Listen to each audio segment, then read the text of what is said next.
Olayın ekonomi tarafını konuştuk.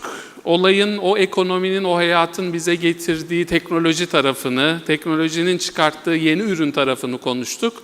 İnsan tarafını konuşmadan toparlayamayız bu yeni dünyayı. İnsan tarafını konuşmak için de bizim çok sevdiğimiz bir arkadaşımızı davet ettik. Özlem Sarıoğlu, eski bir PwC'li, Spark-Us kurucusu, profesyonel koç. Bizde vergi bölümünde başlamış profesyonel hayatına. 7 yıl uluslararası vergi yapılandırmaları yaptıktan sonra fark etmiş ki biz biraz insana dokunmalıyız. Dolayısıyla bizden ayrılıp kendi kurucusu olduğu dünyanın ilk dijital koçluk platformu Spark-Us'ı kurmuş. World Economic Forum'a davet edilen ilk 400 startup'tan biri olmuş. Aynı zamanda Paris'te yapılan Unleash HR Tech Dünya Konferansı'nda Learning and Development alanında 1 numaralı startup ve tüm HR Tech startupları içinde 3. seçilmiş. Koçluk bakış açısını takımlara, organizasyona ve dünya meselelerine uyarladığı World Voices in a Polarized World isimli İngilizce bir kitabı bulunuyor. Özlem 2019 yılında Uluslararası Koçluk Federasyonu'nun dünya genelinde koçluğu geleceğe taşıyacak 6 genç liderinden biri olarak Young Leader Award ile de ödüllendirilmiş. Özlem Sarıoğlu. Bir celebrity aldık şimdi sahneye yani. Estağfurullah. Şimdi burada çok ilginç bir şey var. Benim bir tane bardağım var. Ben hep buradan içiyorum. Konuklar için de bir bardak var. Değişmiş mi? Aynı bardaktan mı içiyoruz? Aynı bardak mı? Değiştirdiler galiba. Aynı şeyiz. Evet, Aynı breed. Hoş geldin. Hoş bulduk. Tekrar seni görmek. Herkese söyleyeyim, çok heyecanlıyım. Tekrar PwC sahnesinde olmaktan dolayı acayip heyecanlıyım. Onu bir söyleyerek başlayayım. Çok mersi. Biz de seni çok istiyorduk buraya almayı. Böyle bir setup kurduk. Dolayısıyla. Böyle bir ortam yarattık. Evet, onun için çok çok sağ ol. İnsan konuşacağız değil mi? İnsana dokunanı konuşacağız. Bu nesilleri konuştuk. Hayat değişiyor. Bakış açılarımız değişiyor. Yönetim, liderlik anlayışlarımız değişiyor.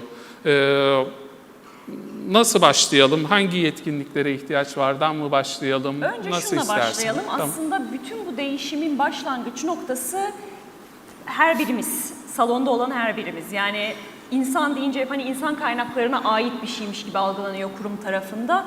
Oysa aslında bizlerle başlayan bir süreç var. Ben bir sunum yapmayacağım ama birkaç slide getirdim çünkü birkaç görsel gözünüzde canlansın istiyorum gerçekten. Buyurun. Çok teşekkür ederim. İlk şunla başlayalım. Sabancı Müzesi'ndeki sergiye gidenler varsa Ai Weiwei'nin sergisine bu çok çarpıcı bir performans. Elinde kırmakta olduğu, ilk fotoğrafta elinde tuttuğu ve zamanla kırdığı şey 2000 yıllık bir Hun vazosu. İnsan olarak aslında şu anda tam olarak yapmamız gereken şey bu. Kendimizi bugüne kadar bir yere getirdik. Belli şeyleri oluşturduk. Belli konularda güçlü yanlarımız var. Belli bir gücümüz var. Belli şeyleri yönetmeyi öğrendik.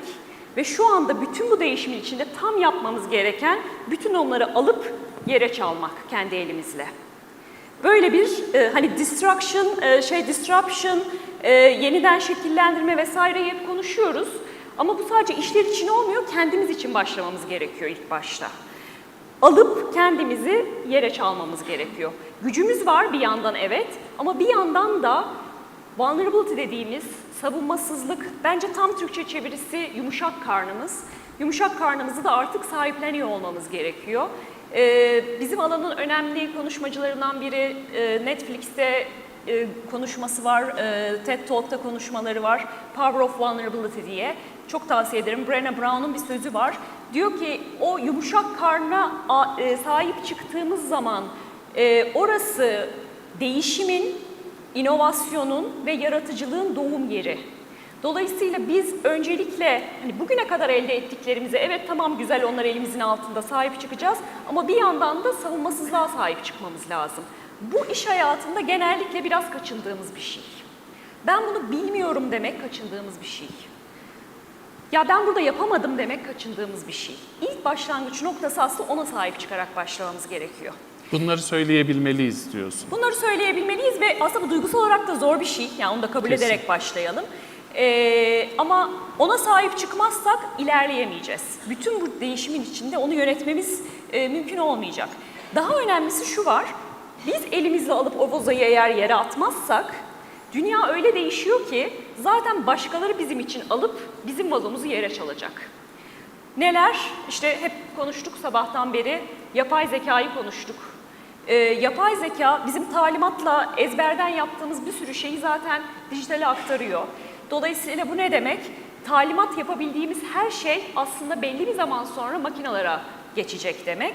Makinalara geçecekse bizim ne rolümüz var? İşte biz o yeniyi yaratmakla sorumluyuz.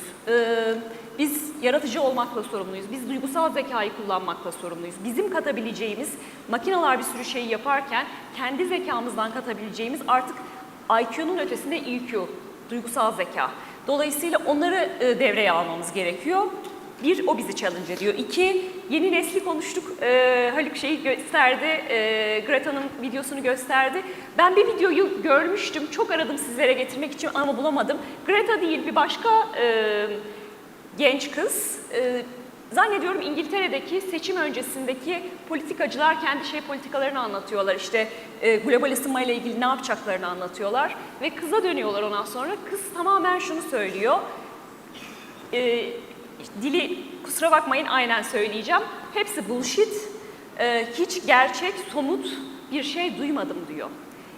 Genç nesil laf salatasına karnı tok olan bir nesil. Dolayısıyla biz hani eskiden buralarda bir şey yaparak birilerini ikna edebiliyorduk. Artık yeni nesil, bu arada kimse ikna olmuyordu. Herkes farkındaydı da kimse kibarlığından söylemiyordu. Yeni nesil söylüyor. Dolayısıyla onlar da bizi yere çalacaklar. Bir başka parçası da tabii ki startuplar. Startupları zaten konuşmaya başladık, çok büyük değişim geliyor diye. Yaşıyoruz değişimi. Siz Nokia örneğini verdiniz. Ben de hep eğitimlerde örneğini veririm. 2000'lerin ortasında bir zaman Amerika'ya gidiyordum. Bir arkadaşım bana mesaj attı. Dedi ki bana hayatımın son oyuncağını alır mısın? Bana bir iPod getirir misin dedi. Getirdim iPod'u. Tabii ki hayatımızın son oyuncağı olmadı. iPod diye bir şey artık kullanmıyoruz. Yok. Geldi ve gitti. Bunun ne kadar çarpıcı olduğunu bir başka görselle göstereyim. Bu unicorn denilen şirketleri biliyorsunuz işte milyar dolarla değerlenen şirketler. 2014 öncesinde gelenler bunlar ve işte hep adını konuştuğumuz Spotify var, Airbnb var, Uber var, belli endüstrileri yıkmış olanlar. 2014 sonrasındaki tablo bu. Bu ne demek? Bugüne kadar yaşadığımız değişimin hızı henüz hız değil demek. Daha da çok katlanacak. Ve bunların bazılarının kim olduklarını bilmiyoruz. Çünkü sadece patentli ürünleri var. Daha piyasaya ürünleri çıkmış durumda değil. İşte medikal alanda bir şey yapmışlar. Çok çarpıcılar belki. Bayağı işlerine girip araştırdık. Bazılarının bir iki tanesinin ismi tanıdık. Büyük bir çoğunluğunun değil. Dolayısıyla bunlar da hayatımıza girdikten sonra İnanılmaz büyük bir değişime doğru bakıyor olacağız. Bu startuplar tabii yani buraya koyup çok çarpıcı görünüyor ama bu o dünyanın çok da küçük bir kısmı belki de. Sadece bir alanda, perakendede, sadece gayrimenkulde, sadece başka bir alanda zaten bu kalabalık startup topluluğu var. Var, aynen. Her şeyin sonunda bir tek var. Evet. Her şeyin sonunda bir tek var. Hatta ne diyor Domino's? Biz diyor pizzaya fokus olmuş bir teknoloji şirketiyiz diyor. Yani hepsi belli bir fokusu bir tarafa koyuyor ve kendilerini başka bir yerde konumlandırıyor. Doğru. Dolayısıyla hayatın gidişine böyle bir adaptasyon yapmaya çalışıyorlar. Aynen. Şöyle bir taraf da var tabii, teknoloji şirketleri de giderek kendilerini servis şirketi olarak tanımlıyorlar. Bir de olayında öyle de bir değişim tarafı var. Aslında birçok anlamda teknolojiyle insanı bir araya getiren yapılar şu anda aslında daha sustainable gözüken kurgular. Bu tablo aslında bize bir paradigma değişikliğinden bahsediyor. Eski paradigmamız neydi? Kontrol vardı, kesinlik vardı, işte planlar, programlar vardı. Şu anda geldiğimiz yerde değişim, hani geldi geçti, oh Allah'a şükür yerleştik bir şey değil, bitmeyen bir süreç.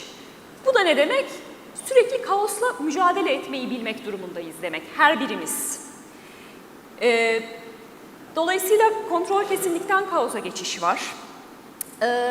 Bilgi eskiden güçtü, hani öyle departmanlar arasında birbirinden bilgi gizleme vesaire vardı. Şu anda bilgi her yerde olduğu için artık bir güç değil. Ama o bilgiyle nasıl işbirliği yapabildiğimiz esas konu. O bilgiler nasıl bir arada geliyorlar ve nasıl insanlar arasındaki o akışta neler gerçekleşiyor o bir konu. Güç önemliydi dedik. Güçten vulnerability'ye geçmek dedik. Onu da tutabiliyor olmak dedik. Gücü bırakmak değil ama ikisini bir arada yürütebiliyor olmak bir konu. Ve önemli şeylerden bir tanesi eskiden biliyorum vardı. Yani ben bir şey sorulduğunda onun cevabını biliyorum olmak durumundaydı. Şimdi bilmiyorum demek de sürecin bir parçası. Ve bilhassa yöneticiler seviyesinde bu çok önemli bir başlangıç. Genellikle şuna ben koçvari iletişim eğitimleri çok veriyorum kurumlarda. İlk başladığımız yer şurası. Bir sormak ve söylemek skalası olsa yöneticiler genellikle söyleme tarafında duruyorlar. Soru sormayı genellikle bilmiyorlar. Veya kendilerine birisi gelip de ya ben bunu nasıl yapacağım bilmiyorum deyince hemen bir çözüm üretmeye çalışıyorlar. Sen ne yapabilirsin, aklından ne geçti, dur beraber düşünelim demeyi bilmiyorlar. Ve bunu aslında bir güçsüzlük olarak da yaşıyorlar. Bu bekleniyor benden, cevap bekleniyor benden diye. Öte yandan dönüp de genç nesle sorduğunuzda onlar da aksine ya benim fikrim kullanılsın, benim aklım da var, benim katkım da alınsın istiyorlar. İşte burada iki neslin çatışmasını çok yaşıyoruz. Kesin. Farklı bir liderlik anlayışı Farklı da bir liderlik getiriyor bu. anlayışı. Yani dünya da onu istiyor, aslında gençler de onu istiyor. Bizler çok alışığız söylemeye, benden cevap bekleniyor herhalde ben bir şey söyleyeyim demeye. Kendi içimizde bizim seviyelerde kırmamız gereken bir şey var. Oradan gelelim yeni liderlik şeyine, modeline. Şimdi World Economic Forum'da tartışılan önemli konulardan bir tanesi de bu. Evet, Endüstri 4.0 diyoruz da bunun lider modeli nasıl bir model? Lider 4.0 nasıl birisi? Ana kilit kelime şu, lider artık bir fasilitatör. Lider bilgiyi paylaşan kişi, yön gösteren kişi değil. Lider grubun bir şekilde takımın ortak performansını arttırmak için fasilitasyonu yapan kişi. Fasilitasyon dediğimizde de yine sormak, söylemek skalasına daha çok soru da soran kişi. Burada birkaç tane konunun aşağıya doğru paylaşımını görüyoruz. Bir tanesi sorumluluğun paylaşımı, ekiple birlikte bir şeyleri yapmak, bilginin paylaşımı. Bilgi bende duruyor ve ondan sonra istediğim kadarını küçük küçük parça parça veriyorum değil, bütün bilgiyi şeffaf bir şekilde paylaşmak. Bazı kurumlarda uç noktalarda bu maaşların şeffaf olarak biliniyor olmasına kadar bile gidiyor. Hani öyle düşünün, bilginin o kadar şeffaf paylaşımı.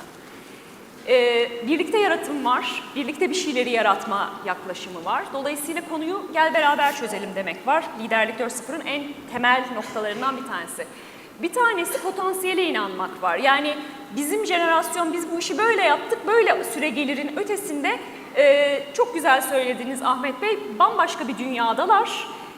Genç nesil ve bambaşka bizim aslında hizmet götürmeye çalıştığımız insanları daha iyi biliyorlar. Dolayısıyla aslında onlardan o know-how'u almamız gerekiyor. O yüzden onları daha çok dinliyor olmamız gerekiyor. Tersine mentorluk uygulamaları kurumlarda giderek arttı. Bu bir yandan yöneticilerin yeni nesle adapte olması için evet çok kıymetli ama bir yandan da birlikte iş yapmayı öğrenmek için de çok kıymetli. Onun da bir bildiği varmış anlamak adına da çok kıymetli. Birçok yerde de böyle kullanıyoruz. Bir başka önemli şey çatışmanın etkin yönetimi. Yani artık liderden beklediğimiz şey bireylerin performansını arttırmak değil, takımın ortak performansını arttırmak ve ekipteki çatışmaları yönetmeye destek olmak. Çatışmadan kaçınmak değil, aksine çatışmadan yeni fikirler doğuyor. O çatışmalara alan açmak ama o çatışmanın da etkin konuşulmasına, yani birbirimizin kaşını gözünü yarmayalım. Yani gerçekten etkin konuşalım, herkes birbirini etkin duysun. Buna odaklanmak önemli. Regülasyon yetişebiliyor muyu sordunuz. Regülasyon tabii ki bütün bu değişime yetişemiyor. Etik konu çok çok önemli. Dolayısıyla regülasyon yetişemediği için aslında insan nasıl söyleyeyim sağduyusunu devreye almamız gerekiyor. Sağduyu devreye alabilecek olan da aslında yöneticilerin daha çok en son bir bakıştan geçmesi. Bir dönem şeye çok uca savrulduk. Hani hız olsun diye bütün agile sistemlere vesaire savrulduk. Fakat o hızın içerisinde olmadık hatalar da çıktı. Dilerim H&M'den kimse burada yoktur. Ünlü bir tane reklamlarında çok yani olay oldu çok görmüşsünüzdür. Zenci bir çocuğa Coolest Monkey in the Jungle diye bir tişört giydirdiler. Ve çok az insanın gözünden geçmiş bir kampanya çıktısı o. Büyük bir şekilde değer kaybı oldu hisselerinde bir dönem. Dolayısıyla aslında o yöneticilerin esas katabileceği, ben bizzat yapmayayım ama o etik göze benim ihtiyacım var. Ben de işlerin detayına boğulursam aslında o gözü getiremeyeceğim. Orası önemli bir parça. Çok önemli bir husus var değil mi? Aslında bunların bazıları bir moda diye çıkıyor. İnsanlar ona uyuyor. Moda diye uyuyor. İnandığından değil, olması gerektiğinden öyle davranıyor. Evet. Ama bir süre sonra bu oturuyor ve gerçek hayatta yerini buluyor. Doğru. Sosyal etki denilen bir şey var. Yaptığım her şeyin hayata dokunması ve topluma bir fayda sağlaması meselesi var. Doğru. Bu da insanı insan olarak görmekle başlıyor mesele belki oradan. Ben mesela gayrimenkul sektöründen sorumluyum PwC'de.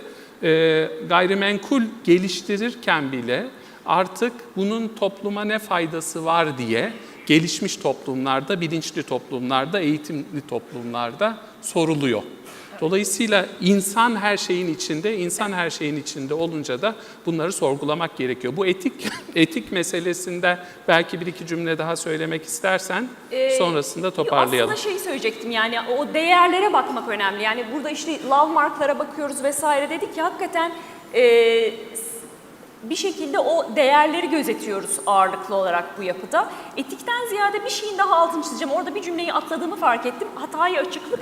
Şunu göstermek istiyorum size. Bu benim Amsterdam'da da bir ofisimiz var. Amsterdam'da startupların paylaşım alanlarından bir tanesinde ofis. Tuvalete giderken hep gördüğümüz yazı. Test fast, fail fast, adjust fast. Niye tuvalete giderken? Tuvalete giderken çünkü herkes görüyor. Peki. Yok, ben hani çabuk çıkın, işinizin başına dönün diye. Ondan. O değil maksat. Herkesin ortak gördüğü şey bu. Biz kurumlarda şeye çok alışığız. Best practice'e. En iyileri yapmaya, herkesin success story anlatmasına. Startup dünyası o gördüğünüz hızın temel mottosu fail. Fail fast. En kilit kelimemiz bu. Bir tane de son, hani bu kadar kendinizi yıkın diye konuştum. Bir şeyle, bir pozitif notla bitirelim istedim. O da şu bir Çin felsefesi, Çin yaklaşımı Kintsugi, doğru okuyorsam eğer. Kırılan seramikleri altınla ve gümüşle tekrar bir araya getiriyorlar ve felsefe şu: kırılan bir şey tekrar bir araya geldiğinde o çatlaklarıyla aslında daha değerli bir şey haline geliyor. Ve dolayısıyla o vazoyu başta atın, kırın dedim. Aslında ondan sonra bir araya getireceğimiz yer bizi daha değerli hale getirecek. Çok severim Leonard Cohen'in şarkı sözünü. Her şeyde bir çatlak vardır ve ışık oradan içeri girer. O yüzden hani kırmaktan çekinmeyin, o çatlaklardan ışıklar içeri girecek. Özlem, çok teşekkür ediyoruz. Çok mersi.